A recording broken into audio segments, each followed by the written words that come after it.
Most roofing contractors think that they have a lead problem. They don't. They have a trust problem. Before a homeowner ever calls you, fills out a form, or answers your call, they've already decided who looks professional, who feels safe, and who they believe will actually show up and do what they say. Here is the truth nobody really wants to say out loud in 2026. Companies that win aren't always the cheapest, and they aren't always the best roofers.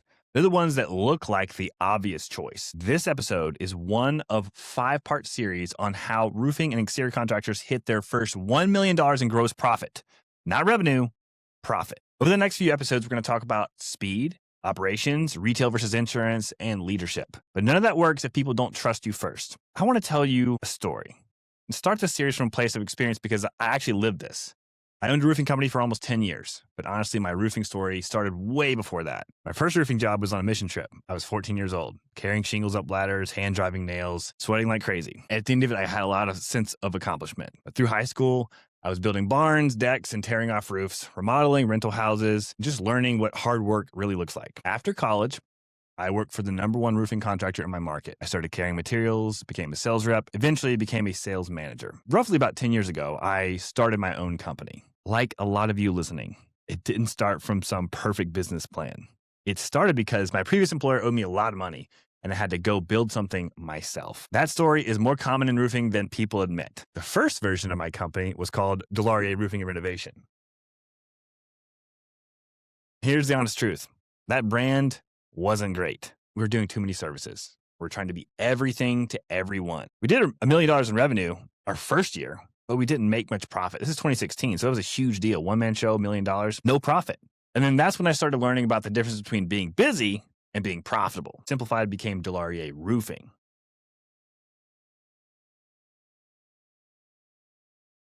That was better. We focus on one or two things, gutters and roofing, but we ran into another problem.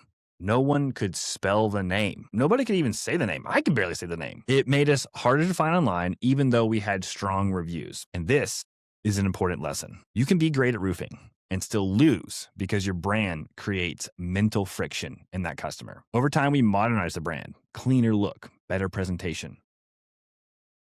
Still difficult. I actually keep 3 hats behind me as reminders of the evolution of the company. Each one represents a stage of growth and learning. Eventually, towards the end of the business, before we sold it last year, we changed the name again. We became Peach Roofing. And this is the hat I'm wearing right now. It doesn't even say roofing on it. It's just a clean peace symbol. That was intentional because we wanted to create peace with Peach Roofing. Uniqueness matters extremely in 2026. You can't just be another typical roofing company with this kind of logo. You're not going to stand out. When homeowners saw it, they remembered it, and our message became simple: peace of mind with Peach Roofing. Now, here's where the brand really hit me. As our reputation grew, our reviews grew, our professionalism improved. We started hearing the same sentence over and over again from customers. You are one of the most expensive, or you were the most expensive, but we chose you because we trust you. That sentence changed how I viewed business forever, because that's what brand actually does for you and your team. Brand doesn't just get you more leads. Brand protects your profit margins. Let me say something clearly. Roofing is not really a construction business.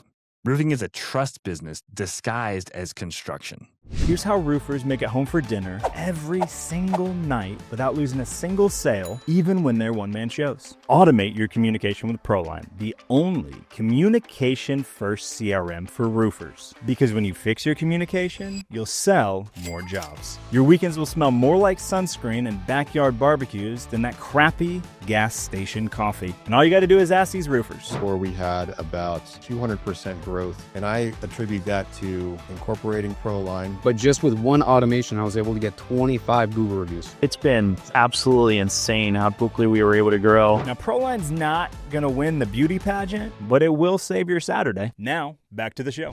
Homeowners don't understand install standards or materials. They understand risk. They're scared of hiring the wrong person. So what are they really buying? Certainty. People don't buy roofs. They buy certainty. Here's where most contractors lose before the lead even arrives. Your lead, your homeowner, your prospect, doesn't start when the phone rings. Your lead starts when someone searches your name. They look at your website. your reviews, your trucks, your videos. Do you make videos? You better in 2026. And that homeowner, in seconds, they will decide if you look organized and trustworthy. You are not competing against other roofers. You are competing against doubt from homeowners. You need to understand this. This is the new customer. Let me give you a simple framework that I call the trust stack. So there's 5 layers. First, what is your visual brand? These are all fine. They're okay. We had vinyl on our trucks, all those things. You need to understand that your visual brand matters. Clean trucks, clean uniforms, and consistency. Second, you have to have a digital presence. Your website and your Google profile are often the first salesperson. Third, what does your authority look like? Are you making videos, education? Are you explaining things very simply for homeowners to understand? Fourth, are you consistent? Everything feels like the same company all the time. Fifth, proof. Do you have a bunch of reviews, photos, real customer experiences? Those are the 5 layers. Homeowners don't know who's best. They choose who looks safest. So let's bring this back to money. This series is about gross profit. It's not about revenue. Nobody should be talking about revenue. Talk about gross profit at least. Strong brands discount less. Strong brands close faster. Strong brands attract better people. I never even had to hire. They just came to me. When trust goes up, price pressure goes down. Brand is not marketing fluff. Brand is a profit strategy. And I know that because I lived it. We literally heard customers tell us that they paid more because they trusted us more. Thousands more. We're not talking a couple $100s. Thousands and thousands of dollars more. That's what every contractor should be chasing. Here's the connection to what comes next. Brand creates expectation. Speed delivers on it. If your brand says elite, but your response says slow, trust drops immediately. Trust drives conversion. Brand protects profit margin.